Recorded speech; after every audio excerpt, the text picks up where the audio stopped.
Ok, hello everyone, and bienvenidos de regreso a su canal de YouTube y bienvenidos al video que les he preparado para el día de hoy.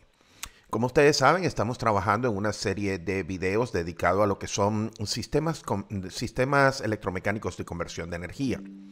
Y un aspecto sumamente importante cuando estamos trabajando en este tópico es lo relacionado a la creación o la inducción de voltajes o fuerza electromotriz y también la generación de torque y fuerza.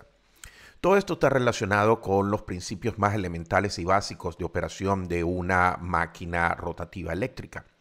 Entonces, en este video, el día de hoy, les traigo un video sumamente sencillo que está dedicado básicamente a comprender los mecanismos para establecer una fuerza electromagnética cuando un conductor transporta corriente y al mismo tiempo se encuentra inmerso dentro de un campo magnético.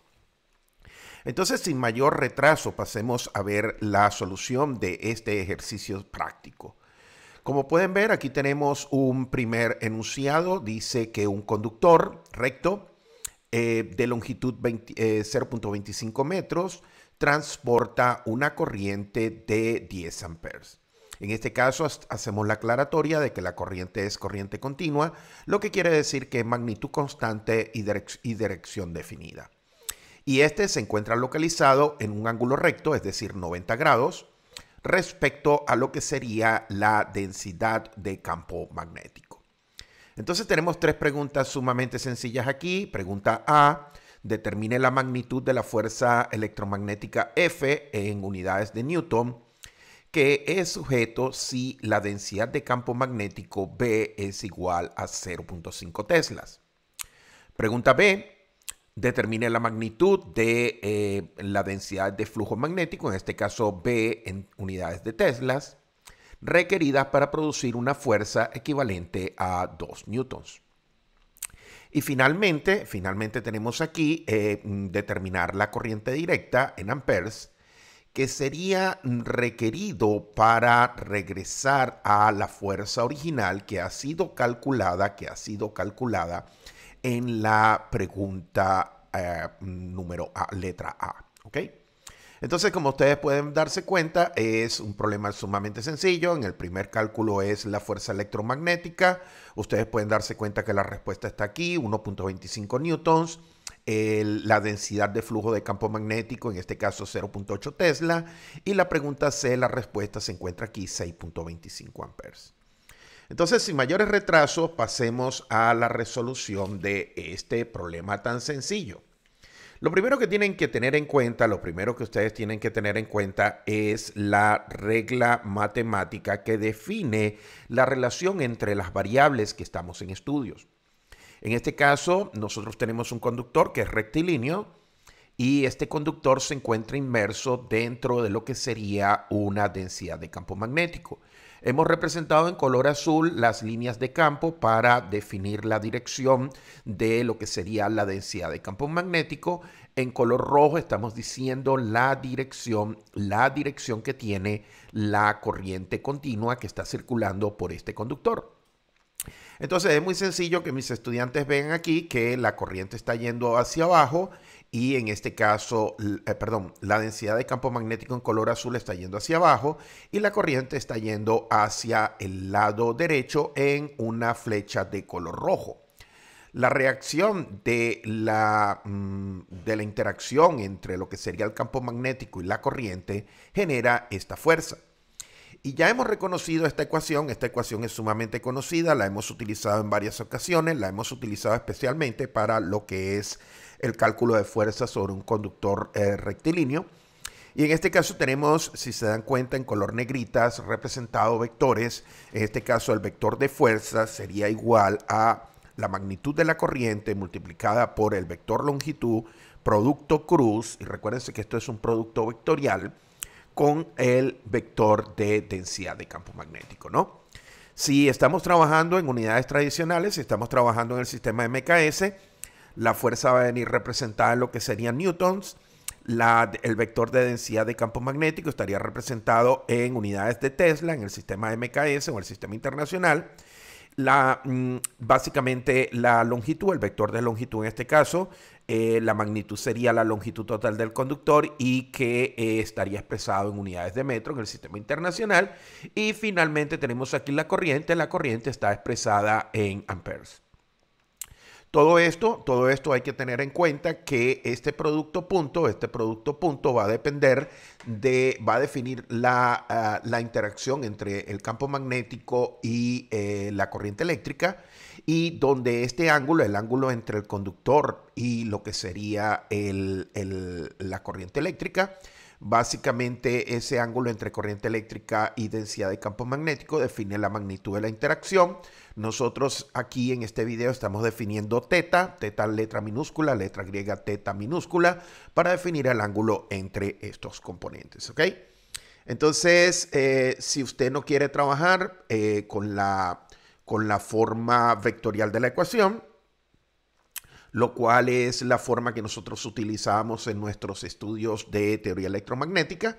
Bueno, si usted no quiere utilizar eso, lo que hay que hacer es transformar la ecuación 1, que era la ecuación vectorial, transformarla en una forma escalar.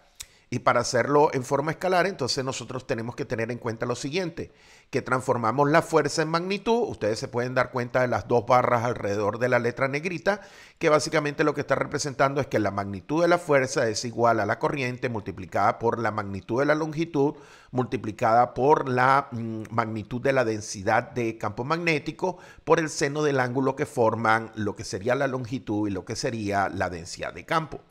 En muchos libros ustedes no encuentran esta notación. Tradicionalmente la notación de negritas es en libros que utilizan notación vectorial, pero en la gran mayoría de los libros se van a dar cuenta que estamos utilizando letras itálicas. Y estas letras itálicas representan simplemente las cantidades en forma de magnitud o escalar, ¿no? En este caso particular, en este problema que estamos resolviendo, el ángulo que forma el campo magnético y la posición del conductor básicamente es 90 grados. Por tanto, el seno de 90 en esta expresión que está aquí, el seno de 90 se transforma en 1 y por tanto este seno de 1 desaparece y lo que nos queda es esta versión reducida, pero una versión reducida que solamente es práctica y válida para cuando existe un ángulo recto de 90 grados, un ángulo recto que equivale a 90 grados entre lo que sería el campo magnético y el conductor, ¿ok? Entonces, ¿qué viene ahora? Lo que viene ahora es un paso muy sencillo, porque cuando decidimos utilizar ecuaciones en forma escalar, se pierde el cálculo directo de la dirección. Entonces, para calcular la dirección de la interacción magnética, tenemos que utilizar lo que es bien conocido como la regla de la mano izquierda de nuestro amigo Flemings. Nuestro amigo Flemings creó lo que se denomina la regla de la mano izquierda para motores y que sirve para establecer los procesos electromecánicos. Entonces, si ustedes quieren, nos podemos dar cuenta aquí en esta figura, en la figura 1B, que básicamente nosotros tenemos la forma física. Pueden darse cuenta que tenemos una mano donde estamos utilizando el mnemónico FBI, porque la fuerza va a estar definida sobre el dedo pulgar. La magnitud del campo magnético va a estar definida sobre el dedo índice. Y lo que sería el dedo medio, que en inglés se dice birdie, básicamente representaría la corriente, ¿no? Eso es porque si nos vamos a una forma, digamos, a una representación más formal, tenemos los ejes X, Y y Z. Y sobre los ejes X, Y y Z tenemos vectores unitarios. Se pueden dar cuenta X sombrero, Y sombrero y Z sombrero. Entonces, básicamente lo que nos dice la regla de la mano izquierda de Fleming es que si el vector de densidad de campo magnético está sobre X y la corriente está sobre Y, entonces la reacción va a ser una fuerza y esa fuerza va a estar orientada en el eje Z. Entonces, esto es simplemente para definir la dirección de la interacción, ¿no? Entonces, ya en la página anterior habíamos visto esta ecuación. Esta ecuación es sumamente sencilla. Lo que nos relaciona es la fuerza que es producida con la magnitud de la densidad de campo, la longitud y la intensidad de corriente eléctrica, ¿no? Entonces lo que viene ahora es simplemente un ejercicio de sustitución numérica. En este caso lo que vamos a hacer es sustituir un valor de 0.5 Tesla para la densidad de campo. Tenemos una longitud de 0.25 metros, porque recuérdense que estamos trabajando en el sistema internacional, el sistema MKS. Y finalmente tenemos una corriente de 10 amperes. Y al efectuarse el producto de todas esas corrientes, de todos esos parámetros, obtenemos entonces que la respuesta final es que para la pregunta A, la fuerza que se establece cuando tenemos 0.5 Tesla es básicamente 1.25 newtons, ¿no?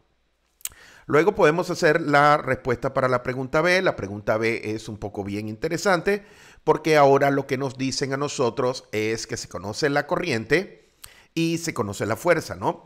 Nos dicen que la fuerza que experimenta el conductor es equivalente a 2 newtons y eso ocurre cuando la corriente que circula por el conductor es 10 amperes en corriente continua. Entonces nuevamente utilizamos la misma ecuación, la ecuación que ya habíamos visto en forma escalar, fuerza igual a magnitud de campo magnético multiplicada por la longitud multiplicada por la corriente, ¿no? Entonces básicamente si nosotros lo que queremos calcular es la densidad de flujo, lo que tenemos que hacer es despejar, es decir, pasamos dividiendo la longitud y la corriente al otro lado y nos quedaría que básicamente la magnitud de la densidad de flujo magnético sería la fuerza experimentada por el conductor dividido entre la longitud y la corriente. Lo que viene ahora es simplemente un ejercicio numérico y básicamente entonces lo que vamos a hacer ahora es que hacemos la sustitución numérica, ¿no? Entonces tenemos en el numerador 2 newtons, y en el denominador tenemos 0.25 metros y tenemos 0.25 metros y 10 amperes, ¿no? Entonces, en esencia, cuando hacemos esa división, sería 0.8 Tesla, ¿no? Si se dan cuenta, entonces ahora para lograr una fuerza mayor, para lograr una fuerza de 2 newtons con una corriente de 10 amperes, entonces ahora necesitamos una intensidad de campo un poco más alta. Más fuerza para la misma corriente requiere mayor intensidad de campo magnético, ¿ok? Y finalmente tenemos la pregunta C. La pregunta C es también sumamente interesante. Lo que nos dicen ahora es que calculemos la corriente directa requerida para retornar el conductor a la fuerza original que se estaba trabajando, que era 1.25 newtons, pero en este caso manteniendo la condición anterior de que la densidad de campo magnético es 0.25 newtons, ¿ok? Entonces, 0.8 teslas, 0.8 teslas, ¿no? Entonces, es una solución sumamente sencilla, porque lo que tenemos que hacer es otra vez regresar a la ecuación original, a la ecuación que nos decía que la magnitud de la fuerza es proporcional a V por L por I. Básicamente lo que les estoy diciendo es ir a esta ecuación y ahora lo que vamos a hacer es, a partir de esa ecuación, F igual a V por I por L, lo que vamos a hacer es extraer el valor de la corriente directa, ¿no? Entonces eso nos daría que la fuerza dividida entre V por L nos daría el valor de la corriente. En este caso el valor numérico de la fuerza es 1.25 newtons. Tenemos que la intensidad de campo magnético es 0.8 y la longitud del conductor es 0.25, ¿no? Entonces, si hacemos la sustitución numérica, eso nos da como resultado que el valor de la corriente que necesitamos es numéricamente igual a 6.25 amperes.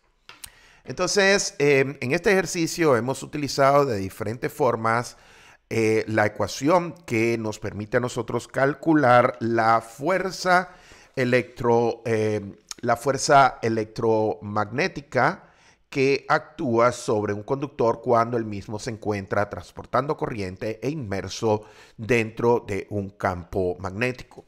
Recuérdense, la ecuación original, si ustedes se recuerdan de, teoría electromagnética, es una ecuación vectorial, por eso las negritas. Sin embargo, nosotros finalmente utilizamos una ecuación de tipo escalar para poder determinar la magnitud de la fuerza. Pero cuando se hace esto, entonces nos tenemos que recordar de la famosa ecuación, perdón, de la famosa regla de la mano izquierda de nuestro amigo Fleming para motores. Bueno, esto es todo por el video del día de hoy. Muchísimas gracias por su atención y nos veremos en el próximo. Hasta la vista. Bye now.